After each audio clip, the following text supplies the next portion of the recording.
Olá pessoal, a ideia desse vídeo é mostrar para vocês uma introdução a operações básicas com PyTorch e eu vou utilizar também o NumPy aqui para algumas referências. Nós vamos ver que o Torch ele tem similaridades com relação ao NumPy, principalmente no que diz respeito a algumas operações que são realizadas em arrays, né, em matrizes e vetores.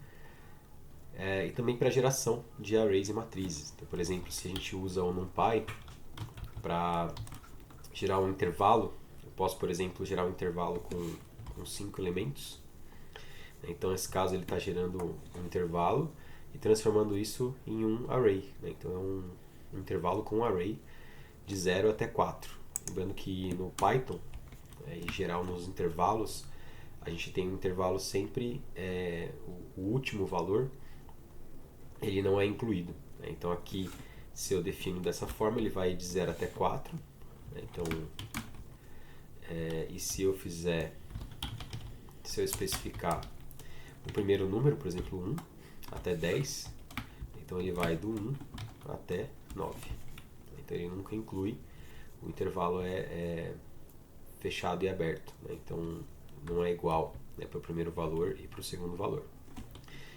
E a gente pode no NumPy também fazer operações como criar um vetor com números unitários ou zeros também, todos os valores zero, tanto no formato de array, ou seja, no vetor, quanto no formato matricial. Então, se eu quiser passar aqui duas linhas, 10 colunas, ele vai gerar aqui uma matriz, duas linhas ou 10 colunas. E isso é bastante útil para gerar valores. Então, eu posso tirar aqui uns e multiplicar por 5, se eu quiser. Então, tirar uma matriz com 3 linhas e 10 colunas com valores 5, eu gero com 1 e multiplico por 5. Então, isso aqui dá para fazer com NumPy. E a gente vai ver a operação com tensores. Em geral, quando a gente trabalha com redes neurais, é comum utilizar tensores. Tensores são generalizações de arrays. Geralmente a gente chama um array de uma dimensão, como esse aqui de um vetor, o de duas dimensões de matriz, e a partir da terceira dimensão, a gente chama isso de tensor. Isso a gente consegue fazer com o Torch também, normalmente. Então dá para ver aqui que quando eu uso torch.arrange, por exemplo, vou gerar aqui de 1 até 10, ele também gera o mesmo vetor que o NumPy, mas note que o tipo é diferente. Com o NumPy nós temos um array, com o Torch nós temos um tensor. Aí isso vai mudar bastante porque muda o tipo e a forma como ele vai ser posteriormente processado quando nós vamos combinar, fazer operações, etc. A gente pode fazer arrange, como a gente pode fazer também zeros. Então posso gerar aqui 5 zeros. Eu posso gerar 2,5 zeros e assim por diante. Então isso é tranquilo aqui para gerar. Vou armazenar essas coisas em variáveis para a gente poder utilizar. Então vou chamar aqui que o A é igual a o arrange aqui de 1 até 10, o B é igual ao torch aqui de zeros. Vou usar uns nesse caso. Então o que a gente pode fazer aqui? A gente pode acessar, se eu não sei qual é o tamanho de um certo tensor, a gente pode acessar esse tamanho no atributo shape. O atributo shape vai nos dizer qual é o tamanho dele. Isso retorna para a gente um size e especificamente qual é esse tamanho específico que eu consigo retornar como primeiro aqui. Note que o A é um tensor de uma única dimensão, então ele só tem uma dimensão com 9 elementos. Já o B ele tem duas dimensões, então ele tem um formato aqui, um shape com duas dimensões. Também dá para fazer quando ele tem número de elementos, também é uma função do Torch que a gente pode utilizar. Aí se eu pegar aqui B, eu utilizar isso com B, qual que é o número de elementos em B. Nesse caso ele vai me falar que é 10, porque é o total de elementos, 2 vezes 5. Já o shape ele me dá essa informação mostrando para cada dimensão, especificamente. E aí, se eu quero saber especificamente qual é o número de elementos em cada dimensão, então eu tenho na dimensão 0, 2, na dimensão 1, 5. Então é basicamente acessando aqui um valor. Bom, eu consigo fazer diversas operações com esses tensores, assim como a gente faz no NumPy, alterando, por exemplo, o formato. Então eu tenho o A, por exemplo, né, que é um tensor com 9 elementos. Eu posso fazer um reshape desse cara. E o reshape dele eu posso fazer alterando agora para um outro tamanho. Esse tamanho ele era de 1 por 9, então com 9 elementos. Eu posso, por exemplo, fazer com 3 por 3. E ao fazer esse reshape, então ele vai alterar agora esse tensor. Se eu pegar agora, vamos fazer aqui um print dele. Se eu pegar agora e mostrar o shape, dá para ver que agora o tamanho dele é 3 por 3. Então, essas são operações bem básicas que a gente consegue fazer com tensores. Outras operações são a indexação. Eu posso indexar. Lembrando que aqui eu não alterei o A, certo? Eu só fiz o reshape, mas eu não armazenei ele em lugar nenhum. Então, essa operação, esse método que eu chamo aqui, reshape, ele não é feito em place. Tá? Então, chama o método reshape, que altera o formato e retorna um novo array, um novo tensor, na verdade, né, nesse caso, com o novo formato. Então ele não modifica o tensor original. Se eu pegar aqui A, ele ainda está com 9. Para eu efetivamente alterar, eu teria que atribuir A.reshape 3 por 3. Aí sim ele alteraria o tensor. Então ele não é in place. Bom, a gente chama de in place quando ele faz a operação diretamente no próprio tensor.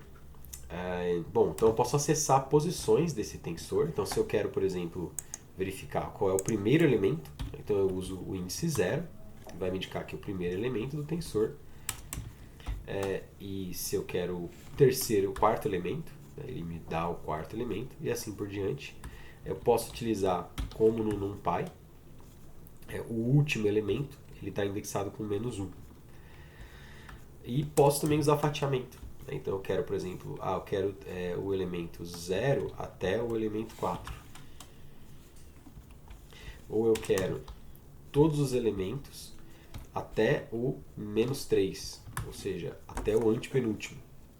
Então ele está aqui, deveria ter o 7, 8 e o 9. O 9 é o último, o 8 é o penúltimo, o 7 é o antepenúltimo. Então ele vai aqui até antes do -3. Lembrando que o intervalo aqui, o intervalo final nunca é exibido. Se eu coloco -1, ou seja, eu vou do início até o último, na verdade ele não vai incluir o último, tá? Porque esse intervalo aqui, esse número não é incluído no intervalo.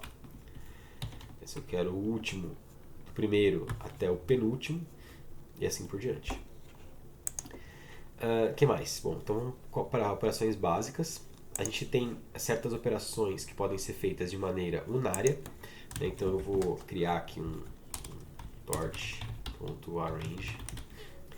Vamos criar um intervalo aqui com 10 elementos, de 1 até 10. E eu vou passar para ele também o tipo. Isso é uma coisa que eu também consigo fazer. Até aqui no Colab ele já dá para você, né, a assinatura da função. Então tem esse atributo dtype. Esse cara, ele vai ser o tipo que eu quero especificar. Se não especificar nada, a gente pode até ver aqui como que fica o A, o dtype do A. O dtype do A é tort.int64. Então ele é um inteiro com dupla, com 8 bytes, tá? Ou 64 bits. Se eu quero que ele seja float, eu vou usar tort.float. E aí eu posso ver aqui, né? Float 32 é uma opção, tá? Ou float 64. E ele tem que ser um dtype específico do torte, tá? Para poder funcionar. Se a gente tentar usar aqui, a gente pode até tentar usar aqui o NumPy, mas ele não vai dar certo, tá? Ele não gosta disso, assim. Sei lá, por exemplo, float normal. Será que ele converte? Ah, ele converteu, aqui ele conseguiu. Tá? Mas com o NumPy ele não conseguiu, porque a gente não se mistura, digamos assim. Então se eu imprimir agora aqui c.dtype, ele converteu basicamente o float para float 64. Tá? Bom, muito bem. Mas vamos deixar aqui torch float 32. Tá? Só para a gente mostrar aqui que é possível. Beleza, então a gente consegue agora fazer algumas coisas com esses caras, né? Por exemplo, uma operação na área que eu posso fazer seria torch.calcular o log de C. Será que dá para fazer isso? Dá. Então ele vai calcular o log para cada elemento do tensor, unitária. Né? Então ele é unário, né? Um operador unário. Operadores unários. Eles atuam em cada valor, independentemente. Ele não precisa de um par de valores. Outra é exponencial, né, que é o contrário do log, inclusive. Então, posso tirar aqui o exponencial desses valores. Tá? Que mais? Então, a gente também tem os operadores binários. Eu posso utilizar um par de elementos. Eu posso fazer qualquer tipo de combinação. Vamos pegar a gente tem aqui o C, né? A gente vai fazer um D. Torch.ones. Aqui ele está pegando aqui um outro negócio, né? Torch.ones. Aí o tamanho. E aí eu vou fazer com o tamanho 10. E vou multiplicar esse cara por 3. Então vamos fazer aqui antes. Pronto. E agora eu vou fazer, eu quero a operação entre a variável D, ou a variável C, e a variável D. Então eu poderia, por exemplo, fazer um mais o outro, C mais D. C mais D, então ele está somando. Lembrando que o D aqui ele é um tensor com tudo 3. Então C mais D, o C aqui é um arrange, né? Então, se a gente é um intervalo de 1 até 10, valores de 1 até 10. Então, eu estou aqui gerando 1 mais 3, 4, 2 mais 3, 5 e assim por diante. Então, esse é um operador possível. Aí, outro operador, né? A subtração. O que mais? Posso fazer multiplicação. Posso fazer divisão. Eu posso fazer exponenciação, por fim. Então, então todos esses caras aqui são possíveis, né? Soma, subtração, multiplicação, divisão e exponenciação. Todos eles são possíveis, eu só fiz vírgula aqui, tá, para separar, e ele vai dar todos os tensores para mim, tá, de todos eles. Essas operações, que são operadores binárias, elas são feitas ponto a ponto, ou elemento a elemento. Tá? Não tem como eu fazer isso de forma... não tem como não, né? Mas ele não é feito, não é operação vetor com vetor, tá? Não é operação de álgebra linear aqui, é ponto a ponto mesmo. Então ele vai pegar cada elemento de C na mesma posição de D. Tanto que se eu tentar fazer isso com um vetor de tamanho diferente, por exemplo, vou pegar aqui um arrange de 10 até 100, pulando de 5 em 5. Vou imprimir aqui. Então ele vai gerar de 10 até 100, né, não incluindo 100, que é aqui com passo de 5 em 5. Né, esse é um novo item aqui que eu quero mostrar para vocês. Né. Ele vai de 10, 15, 20, etc. Esse cara aqui tem bem mais elementos. Então, se eu tentar fazer E mais D, ele não vai dar certo. Ele vai falar, olha, o tamanho de um tensor 18, né, o tensor A, ou seja, o primeiro tensor, tem que bater com o tamanho do tensor B, tem tamanho 10. Assim ele não consegue fazer. Tá? Bom, então, são essas operações. O que mais que está faltando? Vamos ver na minha lista aqui. Operações lógicas. Então, operações lógicas também dá para fazer. Por exemplo, eu quero ver o tensor E, por exemplo, eu quero ver quais no tensor E é maior, quais números são maiores do que 50.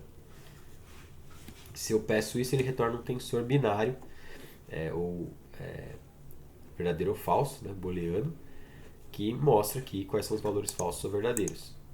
Eu poderia também fazer isso com o valor, ou com comparação entre dois tensores. Então, por exemplo, eu tenho aqui o D e o C. Eu poderia perguntar, o C, onde que ele é ou igual, o C maior do que D? Então, o que ele está fazendo aqui? Quais posições do C são maiores do que o D? Então, é a partir da quarta posição. Como o D aqui são valores todos 3, e o C são valores sequenciais, é 1, 2, 3, a partir do 4, sim, é verdadeiro. Então, eu consigo gerar aqui operações ou tensores lógicos, né, com operadores lógicos. Inclusive, né, então se eu quiser aqui, por exemplo, mostra para mim, se eu quiser fazer uma indexação, será que eu consigo? Vamos ver aqui. Mostra para mim quem do C é maior do que D. Então o que eu estou fazendo? Eu estou indexando, estou usando o tensor verdadeiro ou falso para indexar um outro tensor. Então, se eu pegar aqui e mostrar todas as posições de C, ele está selecionando para mim só aquelas que têm valor verdadeiro. Eu poderia também criar esse vetor na mão, né, se eu quisesse, esse tensor na mão. E como é que eu faço isso? Né? Se eu quero, por exemplo, criar um tensor verdadeiro ou falso. Para isso, eu uso o construtor do torch, torch.tensor, né, que é a classe, e aí eu crio aqui. Então, por exemplo, true no primeiro. Eu acho que dá até para fazer com lista aqui, né? Então eu quero criar 2 trues, depois eu vou concatenar isso com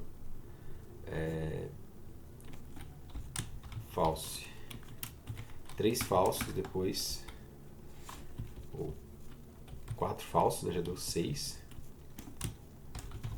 depois mais 6 true. Será que ele consegue? Consegue. Né?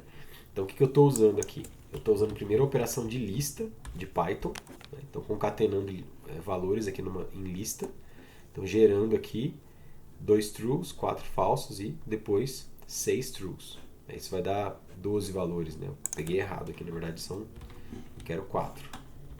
E eu passo isso para um construtor da classe tensor. Eu vou chamar isso de índices. Índice binário. Ou máscara. Máscara binária. E aí essa máscara eu vou utilizar para fazer, por exemplo, C, máscara binária. O que ele vai selecionar para mim? Apenas os elementos que batem com essa máscara aqui. Então, onde ela é true, ele vai retornar os valores correspondentes. Bom, então tudo isso dá para fazer com tensores no PyTorch. A gente tem também algumas outras coisas que são importantes, né, como o broadcasting. Broadcasting é um conceito que vem também do NumPy, em que ele, em algumas condições, eu posso ter operações em tensores ou arrays, se for NumPy, de tamanhos diferentes, de formatos diferentes, expandindo as dimensões de um deles. É isso que é o broadcasting. Então vamos ver aqui o que exatamente esse cara quer dizer. Vamos supor que eu tenha um exemplo aqui de broadcasting. Vamos supor que eu tenha um cara que é X, que ele tem tamanho 4, né? Então eu vou fazer uma range aqui de 4 posições com reshape de 4 por 1. Então eu quero aqui um tamanho de 4 por 1. Depois vou até imprimir os dois. E eu tenho um Y que tem tamanho 2 e o reshape de 1 por 2. Aí vamos ver como é que eles ficam aqui, x e y. Então, o primeiro, vamos fazer aqui, ele não deu. Esse aqui é o x, tá? De 0 a 3, e esse aqui é o y, de 0 a 1. Bom, a princípio, como um deles é uma matriz, na verdade, né, de uma matriz coluna, né, com um vetor coluna só, com 4 elementos, e o outro é uma matriz com um vetor linha de 2 elementos, a princípio eles não teriam como a gente fazer operações com ele, né, porque o tamanho não vai casar um tamanho com o outro. Mas se eu tentar, ele vai dar certo. E aí o que ele está fazendo aqui? Né? Ele transformou dois vetores em uma matriz. Como que ele fez isso? Né? Na verdade, o que ele fez foi o seguinte: esse broadcasting aqui, ele expandiu as dimensões da matriz X ao longo das colunas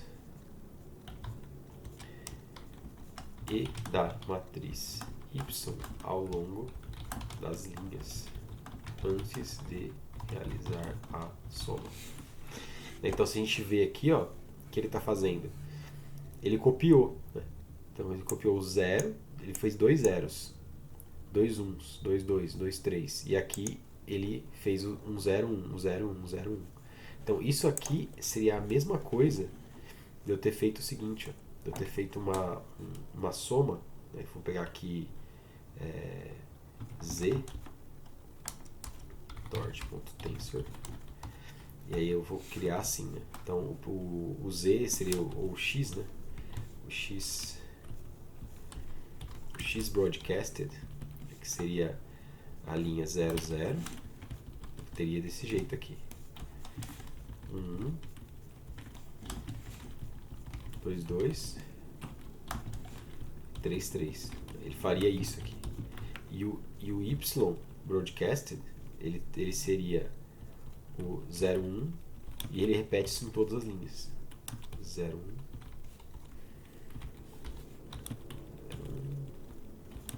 e 0 1. Então, se a gente fizer aqui xb mais y_b,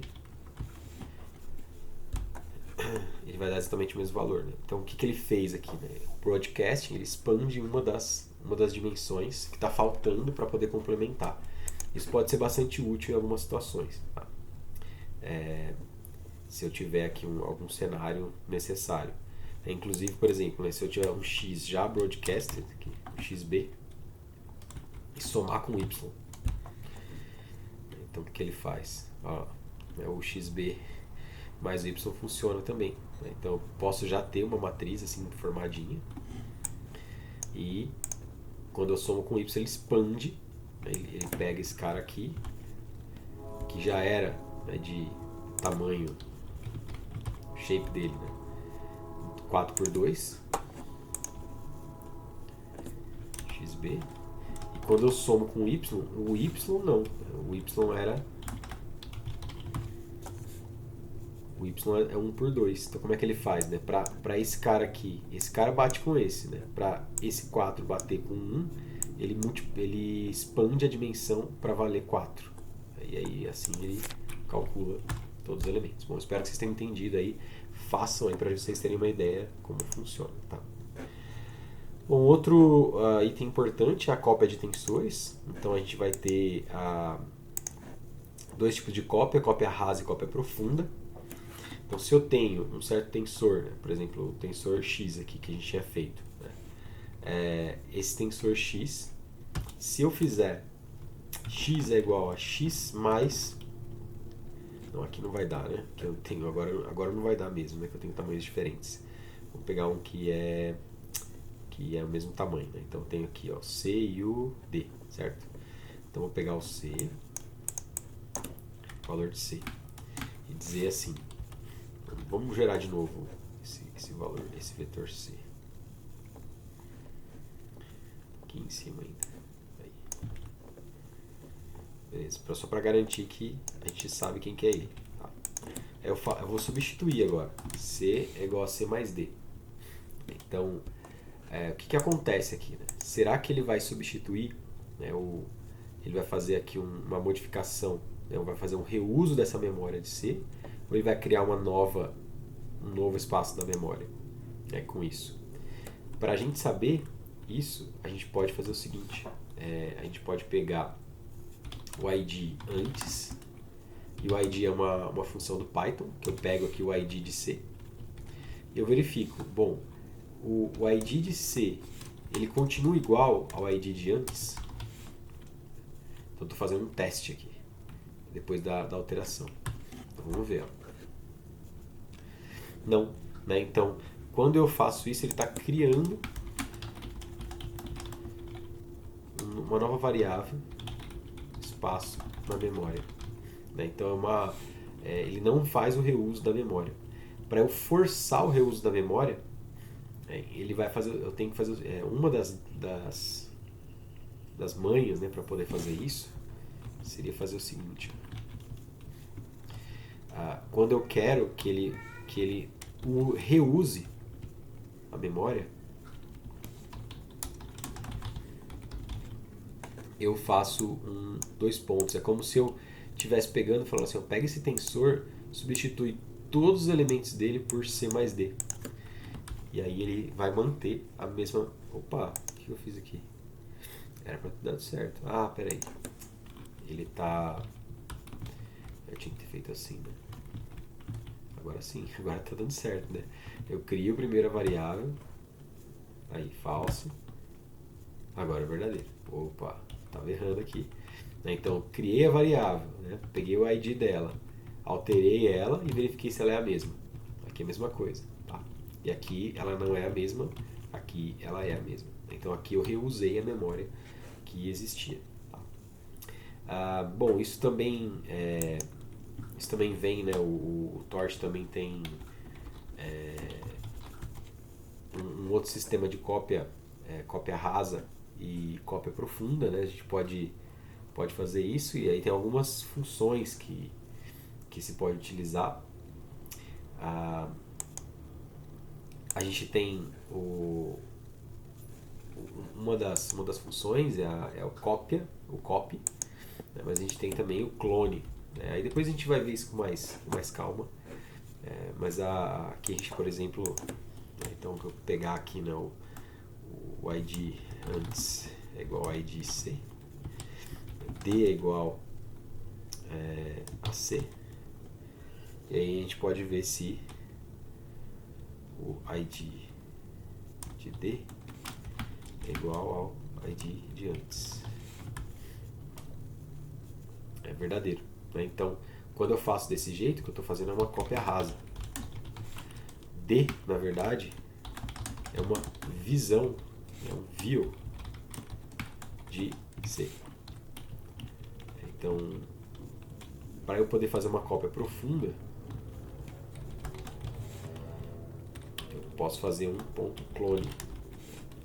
E aí a gente vai ver que é falso. Então aqui clona C e cria nova variável D.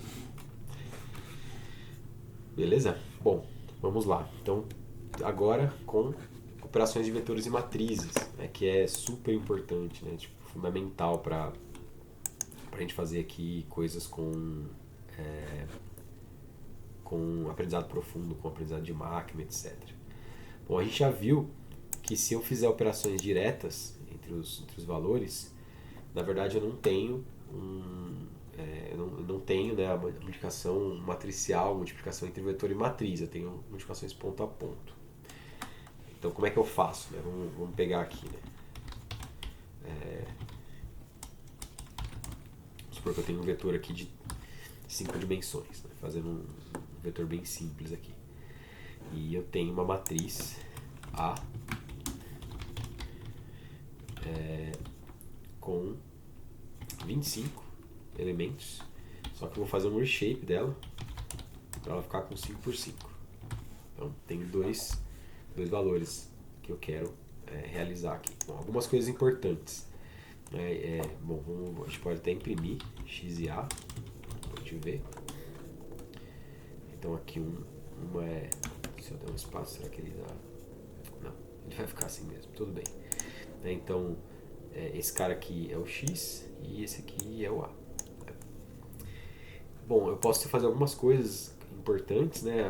Uma que até eu não coloquei ali na lista, que é o transposto, né? Eu posso fazer uma transposta, transpor, matriz ou vetor. Isso é feito com ponto T. Quando a gente transpõe, ele faz isso. Aí um warning aqui que ele lança é que o uso de x.tem tensores de dimensão diferente de 2 não é bom ser utilizado, tá? Isso aqui está sendo depreciado no futuro, mas dá para fazer, tá? Só que ele não sei se ele vai funcionar tão bem, né, quando a gente gostaria. Então se eu tenho, por exemplo, aqui o x.shape e x.t.shape, opa, x minúsculo. Então, tá vendo? Ele, no fim ele fica com o mesmo tamanho, né? A gente teria que fazer um reshape dele para ele, né, realmente transpor alguma coisa que seja interessante. A gente teria que fazer algo como x.reshape, e fazer algo como 5x1, né? Então eu tenho uma linha de 5 colunas, forçar aqui uma segunda dimensão, ponto T.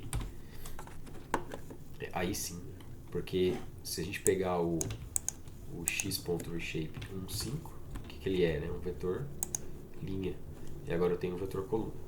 Aí faz sentido, aí não tem problema, porque agora ele tem duas dimensões.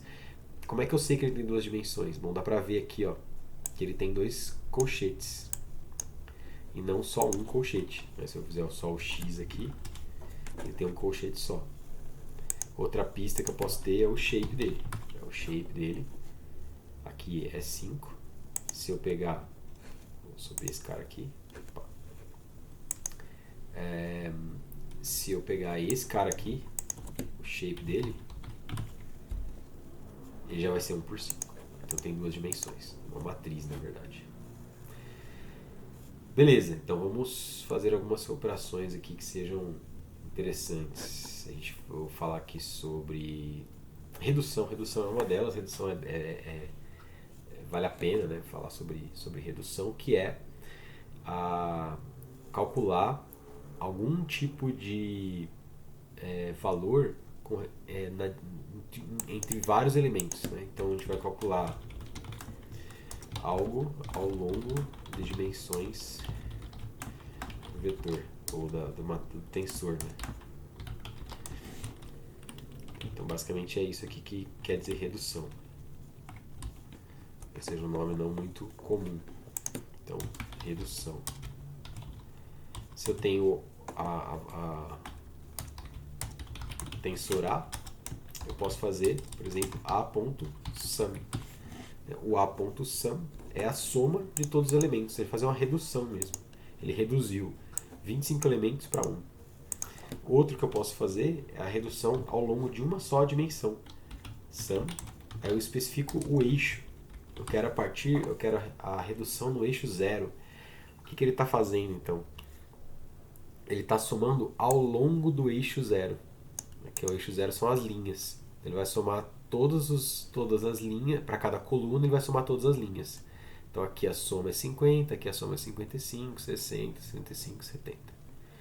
Ao longo. Se eu fizesse ao longo do eixo 1, ele está somando para cada... Ele está somando as colunas de cada linha. Ao longo aqui das colunas. E aí vai dar 10 e assim por diante.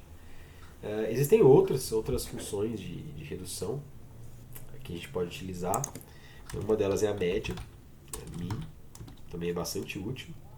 Eu quero calcular a média.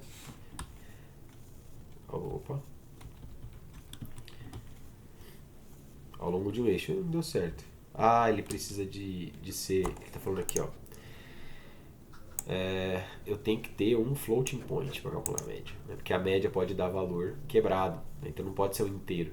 Aqui é tudo inteiro. Então a gente vai ter que alterar. Ó. O arrange aqui, eu vou ter que especificar o dtype dele. Tort.float 32 pode ser, ou 64. Beleza, agora ele é um float. Aí agora quando eu for transpor, né, já vai aparecer com os pontinhos aqui. E agora quando eu fizer a média, ele vai deixar fazer a média. Beleza? É a média ao longo das colunas, certo? Ou das linhas nesse caso. Média ao longo das linhas. Média ao longo das colunas. E assim por diante. Beleza? Bom, então agora essa é a média, não é mais a soma. Muito bem, então também dá para fazer o número de elementos, né? Então poderia, né, fazer a mesma coisa aqui, utilizando o número de elementos, né? Soma do eixo 1 dividido por... Não, aí o número de elementos vai ser o total, né? Então não vai dar certo. Mas se eu quiser a média geral, né, a soma de todos dividido pelo número de elementos, vai dar 12. Beleza, então essas são operações aqui que a gente consegue fazer. Outra coisa legal é o produto interno. O produto interno vem de álgebra linear, né? A ideia do produto interno, deixa eu ver se eu consigo fazer aqui no texto. Isso. Basicamente ele vai ser o matbf aqui de x transposto matbf y. Esse cara aqui é o produto interno, tá?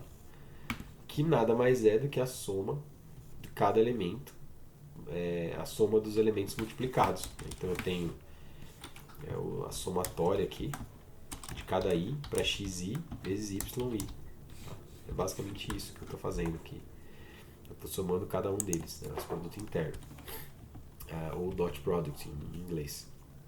Então quando eu tenho dois valores aqui, x e y, dois tensores, bom, tem o x e o y, eles têm que ter o mesmo tamanho agora, então vou fazer um a e o b aqui.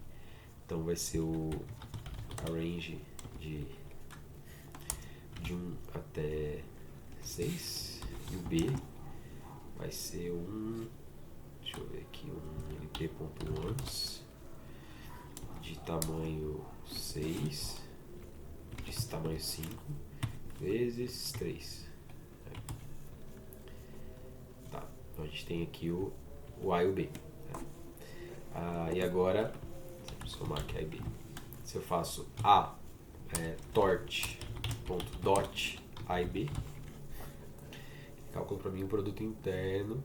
Eita, mas tá aqui, ó. Tô fazendo aqui NP, né? Ninguém me avisou, hein, pessoal. Caramba, hein? É o vício isso aí. É tort.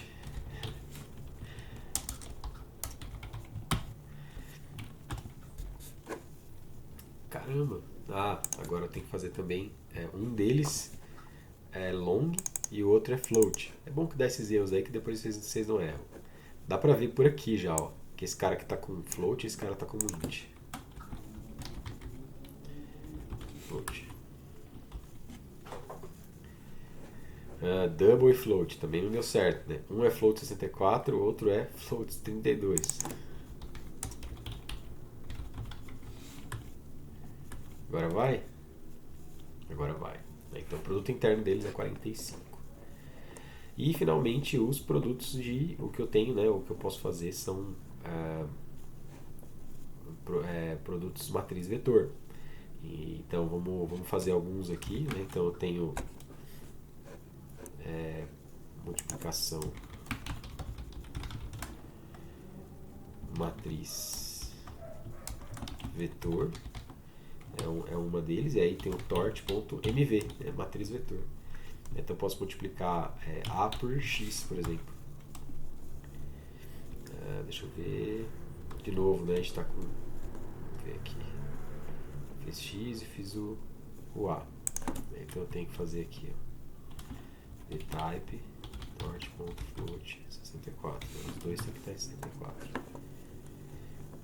Beleza, vamos ver se agora vai. Agora sim. Então eu fiz uma multiplicação matriz vetor. Se a gente colocar todo mundo aqui junto, vai dar pra gente ver todos eles, né? O A, o X e aí a multiplicação. Então basicamente eu vou multiplicar, né, cada um dos elementos desse vetor pelas colunas dessa matriz, somar, multiplicar e somar todo mundo. Aí vai me dar mais um vetor no final das contas. Então essa é a multiplicação que ele está fazendo, de A por X. Eu posso também fazer multiplicação de matriz com matriz. Poderia então fazer aqui tort.mm, né, matriz, A com A, por exemplo. É possível. A mesma matriz pela mesma matriz, tudo bem. Então gerei essa matriz aqui, né, como resultado da multiplicação. E existem uns operadorzinhos, tipo atalhos para isso, né? Você pode fazer um arroba. Então se eu faço esse aqui, ele quer dizer que eu estou fazendo multiplicação entre multiplicação de matriz vetor ou matriz, tá? Que dá na mesma desses caras aqui. Bom, isso pode falhar, né? Se eu tenho, por exemplo, A multiplicado com C, que aqui o C não é nem matriz, né? A gente estava usando ele como vetor, mas com Y, por exemplo, ele não vai dar certo. É porque a matriz A tem tamanho 5x5 e o vetor Y tem tamanho 1x2. E aí não tem como eu fazer uma multiplicação desse jeito. Tá? Não tem como eu multiplicar, porque a dimensão de um tinha que bater com a dimensão do outro. Isso não aconteceu nesse caso. E finalmente, aqui para fechar esse vídeo, que já está longuinho, né? Tem bastante coisa, falar sobre norma. Norma de um vetor ou de um tensor. Existem várias normas. A norma mais comum é a norma euclidiana, né? A norma ou norma L2. Essa norma nada mais é do que a soma dos quadrados, é a raiz quadrada da soma dos quadrados. Então eu pego cada elemento, aqui x, x1 por exemplo, elevo ao quadrado. Aí somo com x2, elevo ao quadrado. Então se eu tivesse dois elementos, eu somaria esses dois e depois tiraria a raiz quadrada. Então um exemplo aqui com dois elementos. Isso é fácil fazer, a gente faz isso com norm, tort.norm. Eu quero a norma de x, por exemplo. A norma de x é 5 ponto tal.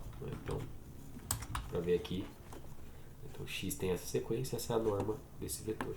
Bom, com isso, pessoal, vocês já conseguem fazer um monte de coisa, tá, dentro do que a gente precisa na básica, na matéria mais básica, que é fazer multiplicações matriciais e entender mais ou menos como funcionam as entradas e saídas de uma rede neural.